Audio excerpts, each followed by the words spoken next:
I will run, I will climb, I will soar. I'm undefeated. Oh. Welcome Aries to Channel with the Future Tarot. Today we're going to do your love reading for mid-August. This will be for the Sun, Moon, Rising, Venus signs of Aries. This will just be general love reading, so take what resonates with you, leave, toss the universe what does not. It's not meant for you, that's okay. Check out your other Moon, Rising, and Venus placements, and the readings that correspond with that to get some more intuitive guidance if you don't find it here. Aries, I am going to use the singing bowl here as I do so, taking that deep breath in. Exhale whenever you feel so inclined to do so. It just helps you kind of balance your energies, keep your root chakra energy in balance. It's great for just, we all need to take that breath every now and then. But be mindful, it's going to be loud. So if you've got headphones in or anything like that, I don't want to blast your eardrums out, okay?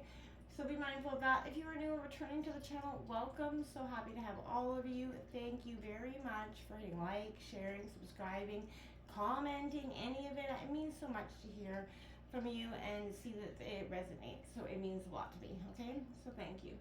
All right, Aries, without further ado, let's get started here.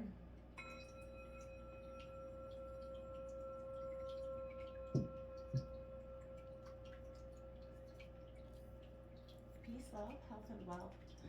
Alright, Aries, I thought we'd go back to the Celtic cross this week just for love. I feel like it's a great way to get a lot of information about, a little bit of information about a lot in terms of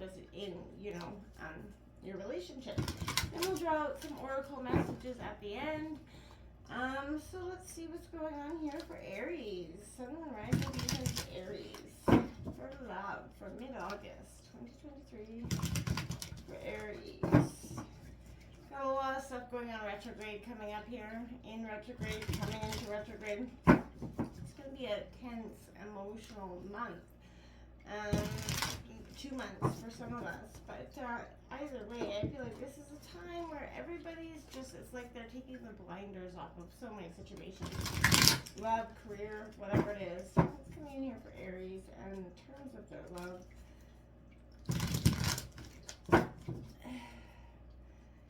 And I did feel like coming into your pre-shuffle Aries, I did feel like there was a sense of, adapting to whatever their means of happiness is if you're in a relationship or were in a relationship. And I felt like this may be becoming something that became a little bit too much to bear in some ways. Alright, decks ready here.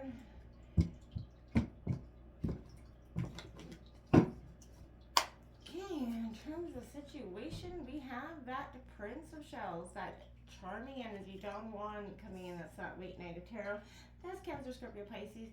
That could represent this energy that's around you at this time. The obstacles in the situation, the devil's in the details, my friends. This is a Capricorn energy. It is coming out in reverse. So I'm curious to see what's going on here, Aries. Influencing you at this time is the Emperor. It's your energy in reverse. So influencing you is that need to get back into authority, back into power with your situation and yourself. We have the Five of Wands coming out here at the root of the reading, which is all about competition. It's Aries, Leo, Sagittarius, your energy again. But I feel like you're competing against your own heart in a sense here is what I feel like. We do have the Death card coming out in the recent past in reverse. That's transformation here, Scorpio energy. This is you trying to transform into what you know it needs to happen here, but you're struggling with this. You're going back and forth between worlds energy. We have that, like I said, that Eight of Swords coming out, indecision here, Gemini, Libra, Aquarius in the near future. That is definitely what's kind of encompassing you at this time. We do have that Tower at the overall energy of the reading. You do have 4 major arcana cards, by the way, but this is also a Scorpio energy. This is, I feel like, a crisis or a sense of chaos that's been coming for some time here. I feel like it's been on that precipice. Environment right now, we do have the Challenger, which is that Gemini, Libra, Aquarius energy again, but it's coming out as a, your partner could be in an air sign energy, but we have the Seven of Gems here coming out in reverse. This is all about frustration here, not getting what you are, this in your hopes and fears. You're not getting what you put your heart into at this time. The outcome is the Nine of Swords, obsession here. So, Gemini, Libra, Aquarius, I feel like resisting this, that is the only one that is even kind of sort of upright, other than the 8 and 9 of Swords here and the Tower, or the and 5 of, yeah, we've got a lot of resistance here, okay, a lot of crisis coming into motion, chaos.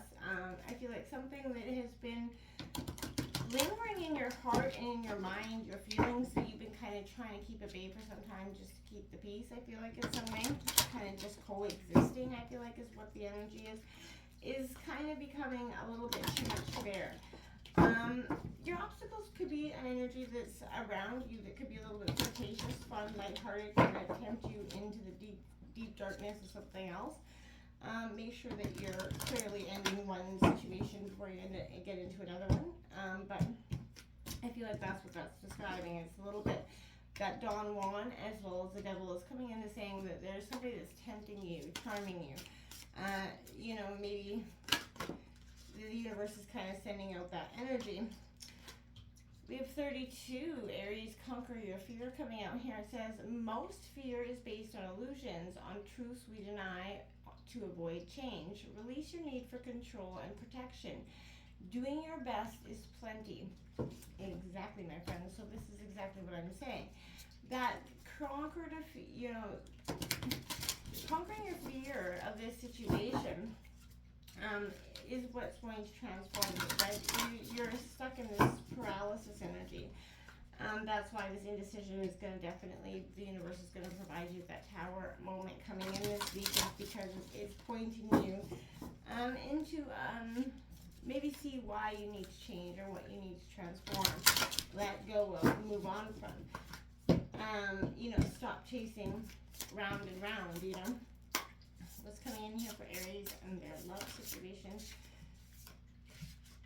We have Cry for the Moon, number 31, coming out here in reverse, Aries. Now, Aries, you are a very passionate, you know, influenced sign, right? This is you kind of losing focus, losing yourself. I feel like you're essentially going through a lot of transformation, a lot of emotions, and not knowing how to process them at this time. This is getting lost in, you know, what we want or need sometimes as well. It can make us figuratively lunatic sometimes, but know your worth and do not sell yourself short for something that you want.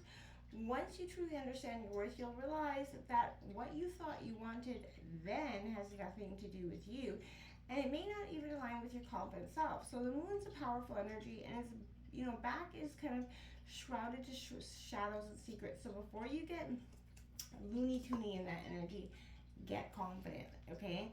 And that's what I mean, conquering that. Fear is coming out here because, you know, this is, again, a sense of growth, transformation, change, and acceptance here coming in for you. You know, fear is useful when it does alert us to physical threats, but if we feel fear in situations that are not life-threatening, we need to examine our fear to understand where it's actually coming from. So, fear is, you know, false evidence appearing real as false beliefs we carry about ourselves and others. For example, you believe, you know, you're doomed to fail, therefore you deny whatever is coming in for you. When we do feel in an emotionally safe place, we have compassion without judgment. We find that many fears are without much basis at all, disturbance without substance, like ego defense mechanisms or, you know, exaggerated ideas of potential disasters. Ultimately, we know deeply that the other side of every fear is freedom, right? We sometimes become our own worst enemies by, like, you know, heaping unrealistic expectations upon ourselves and then being afraid that we can't achieve them, you know, right? Fortunately, we do have a choice. We can choose to confront and eliminate our irrational beliefs, and we make peace with them. And that's when, through our greatest fears change, we remember our power to change for the better, because we are truly trying to change for the better. You don't go through life trying to stay stagnant, right? Exactly where you are. You are trying to change and evolve.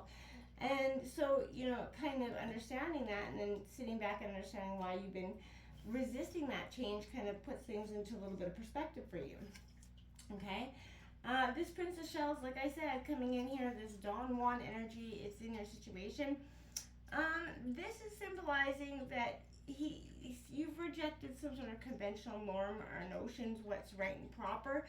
Good and evil in the heads, right? So I feel like this is an energy where um someone's, I feel like lifestyle could be a facade. They're simply not capable of functioning successfully in a world, and it's kind of floating through life, I feel like. This might not be you, it could be your partner, but there is a need for more intense pleasures, and there is deterioration here into, empty promises, empty, wine bottles essentially, or, further. But be careful with what, your sexual desires and practices are at this time. But someone could be lying to get you into bed this week.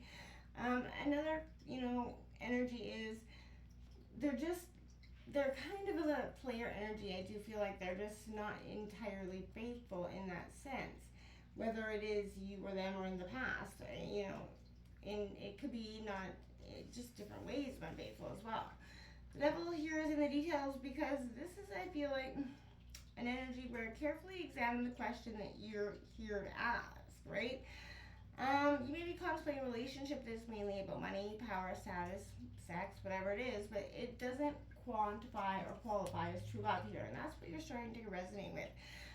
You've masked your real intentions here. You're acting with subtlety, or maybe not acting at all here, but something is going to be tested by trickery or lust here. I really feel like that. Don Juan charming energy. Someone could be lying to you or trying to seduce you with lies and trickery, but it could also mean that this person is lying to themselves. You could be lying to yourself as well, but the truth is going to be revealed here, okay? So you might, I feel like there's an energy where there's lingering consequences here as well, so be careful that isn't influencing you this week. The Emperor, I feel like, is influencing you, which is your energy, but I feel like I feel like there's a sense of struggling to get back on, top of this situation. I feel like this is demanding, there's an authority here. I feel like if you could be attracted or already involved with a partner who is domineering or very opinionated. Don't give up too much of your own power, though. A true lover requires neither party always be the one in charge, right? So I feel like you're trying to figure out where your balance is here. Either you or your partner could be very emotionally distant or running away from intimacy and commitment here if you're needing for approval. It may be because you didn't get enough approval or affection, but as a younger person. But this might cause you to be attracted to older people or wealth, power, and accomplishment. But be careful, they do not use their experience to take advantage of you, okay? So I feel like focus your attention completely on your goal, or you can miss an opportunity. Do not delude yourself. If you try to be too logical, you'll have difficulty expressing your feelings. So become aware of your desires or emotions, but don't reveal your plans right now. Keep, essentially your poker hand to yourself. I feel like would be very beneficial for you this week. Root of the reading is the Five of Roses here, being tactful and considerate here in face of competition. There's a very confrontational energy. Deeper communication and intimacy will help your relationships, but you have to face the fact that you could be in competition with somebody here. Again, there's that third party energy. I hate to even bring it up. There is a sense here that is occurring. So just be thoughtful and mindful about this week, okay? In the recent past, we do have that transformation, that Death card Scorpio energy coming in. Like it or not, forces beyond your control are going to compel you to end something whether you prefer not to end. If this is the case, you're not going to be given a second chance or a choice. You're going to be forced to cope with the loss of this relationship or something here. I feel like the basic of the problem here is you are not able to let something go or make room for something new. Resisting, again, this change is painful, and it would be best if you let go and let this happen, but, that's going to be completely up to you, my friend. So, however, it is likely that you're going to have to obtain some sort of help to pick up a piece of this relationship in some way. This big transformation will be scary. It's going to require difficult decisions, but if you try and resist the change, you will repress emotions, stress, sexual urges, and that will emerge inappropriately at the worst possible times for you. So be mindful of that. Just, you're in a state of analysis paralysis. You're trying to focus on too many things at once, and I feel like it is going to affect you this week. But you have the Eight of Swords coming in, indecision coming in. You're focusing on too much of what happened and not enough about what you can do forward. So I feel like this is, it has to be made. You might not feel like you have the information to decide, but this is, it could turn out to benefit you as well. But relax, contemplate, meditate, rid yourself of whatever outmoded beliefs about this particular person. And in times of doubt and confusion, don't act immediately. Pay attention to your gut instincts. Look patiently for the answers that are there, because the universe is going to come in and hand them out with the tower moment here to make sure that you're certain. So this is, chaos. It coming in, you're gonna get freedom or some kind of fundamental restructuring of this relationship. But you're looking, if you're looking for love, this could also portend that you are about to meet an unpredictable, sort of rebellious, destructive person that will come in and lead you on a very dangerous roller coaster ride. So be mindful of that. You do have this Prince of Swords coming in. This is a Gemini, Libra, Aquarius. This is someone that's going to challenge your thoughts. This is in your environment, so more than likely who you're dealing with. They're always wanting to resist and put out that fight. Can't say anything and they want to jump. So that's going to cause some tension, and that's why I feel like the Seven of Gems is coming in. There's a lot of frustration here, but I feel like there's beyond frustration to a sense of done. You do see that more hard work is needed before you see results, but I feel like frustration could get the better of you here. You're trying to cope with your feelings here, but there's very much an sense of ingratitude in a relationship. And I feel like you can't accomplish enough with the resources that you have, and confusions about what responsibilities are causing the problem. Money, work, it is all, but be careful not to rush into anything else as well, because that might not be good for you.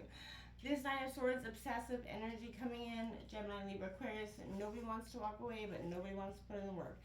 This is just coexisting in this relationship, and it's becoming an obsessive need of who can hold out the longest, essentially, in a weird, odd sense way for some of you. But I feel like stop just coexisting in this relationship and move into a state of happiness, either together or apart.